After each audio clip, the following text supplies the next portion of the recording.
विघ्नहर्ता कोंबडी खत सप्लायर तलगरे। आमच्याकडे पॅकिंग मध्ये अंड्याच्या कोंबडीचा कोंबडी खत मिळेल। उच्च दर्जाचे नैसर्गिक कोंबडी खत पुरवणारे एक विश्वासार्ह नाव। मुख्य वैशिष्ट्य म्हणजे हे खत 100% सेंद्रिय व उच्च दर्जाचे आहे। जमिनीतील सूक्ष्म पोषक तत्वांचे प्रमाण वाढवून पिकांच्या मुळांची वाढ जलद होते व उत्पादन क्षमता वाढते। कोंबडी खताचे फायदे असे की जमिनीचा सेंद्रिय कर्ब मोठ्या प्रमाणात वाढतो, जमिनीचा पोत सुधारतो। ऊस, केळी, भाजीपाल्यासह सर्व पिकांसाठी उत्तम सेंद्रिय खत म्हणजे विघ्नहर्ता कोंबडी खत। आपल्या ऑर्डर नुसार फक्त 8 दिवसात खत थेट शेतावर उपलब्ध। ऑर्डर साठी संपर्क 72 49 35 87 96। रमेश बंडगर, सलगरे, तालुका मिरज। प्रत्येक बातमीतील घटनेच्या वास्तविकतेची तुलना थेट पाहत रहा सांगली अपडेट। मुंबई आणि सांगलीमध्ये तोंडाला मास्क लावून दुचाकीवरून येत धूम स्टाईलने चेन स्नॅचिंग करणाऱ्या मोका गुन्ह्यातील सराईताला पोलिसांनी जेरबंद केले। त्याच्याकडून जबरी चोरीचे 2 गुन्हे उघडकीस आणत 2,20,000चा मुद्देमाल जप्त केला। स्थानिक गुन्हे अन्वेषणच्या पथकाने इनाम धामणी परिसरात कारवाई केली। हैदर अली सरफराज कायम, वय वर्ष 29, राहणार मुंब्रा ठाणे असे अटक केलेल्या गुन्हेगाराचे नाव आहे।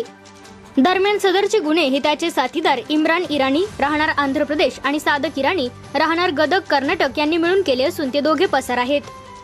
त्यांचा शोध सुरू असल्याचं पोलीस निरीक्षक संजीव झाडे यांनी सांगितले। शहरासह जिल्ह्यात चेन स्नॅचिंगच्या घटना वाढल्या होत्या। याची गंभीर दखल घेत पोलीस अधीक्षक तुषार दोशी यांनी तपासाच्या सूचना दिल्या होत्या। अंकली येथे राहणाऱ्या ज्योती उपाध्ये या मॉर्निंग वॉकसाठी निघाले असता अज्ञात चोरट्यांनी गळ्यातील दागिने हिसडा मारून नेले होते। या गुन्ह्याचा तपास स्थानिक गुन्हे अन्वेषणचे पथक करत होते। यावेळी पथकाला तांत्रिक आणि गोपनीय माहिती मिळाली की सदरचा गुन्हा हा रेकॉर्डवरील गुन्हेगार आणि मोका गुन्ह्यातील आरोपी हैदर अली कायम यांनी त्याच्या साथीदारांसह मिळून केला आहे। तो रत्नागिरी ते नागपूर राष्ट्रीय महामार्गावरील इनाम धामणी गावच्या हद्दीत पाटील कॉलेज जवळ येणार आहे। मिळालेल्या माहितीनुसार पथकाने सापळा रचून कायम याला ताब्यात घेतले। त्याची झडती घेतली असता त्याच्याजवळ मंगळसूत्र मिळाले।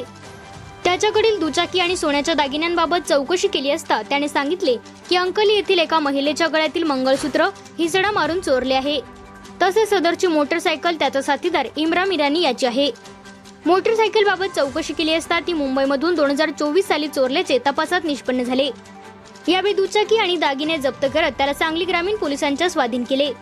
दरम्यान हैदर अली कायम हा रेकॉर्डवरील गुन्हेगार असून मोका गुन्ह्यातील सराईत आहे। त्याच्यावर महाराष्ट्र, कर्नाटकासह विविध ठिकाणी चेन स्नॅचिंगचे गुन्हे दाखल आहेत। सदरची कारवाई पोलीस निरीक्षक संजीव झाडे, सहाय्यक निरीक्षक लहू थाटे, कर्मचारी सागर लवटे, अनिल कोळेकर, नागेश खरात, संदीप नलावडे, संदीप गुरव, उदयसिंग माळी, अमीरशा फकीर, अमर नरळे, सागर टिंगरे, विक्रम खोत, दरिबा बनकर, मच्छिंद्र बर्डे, महादेव नागणे यांच्या पथकाने केली।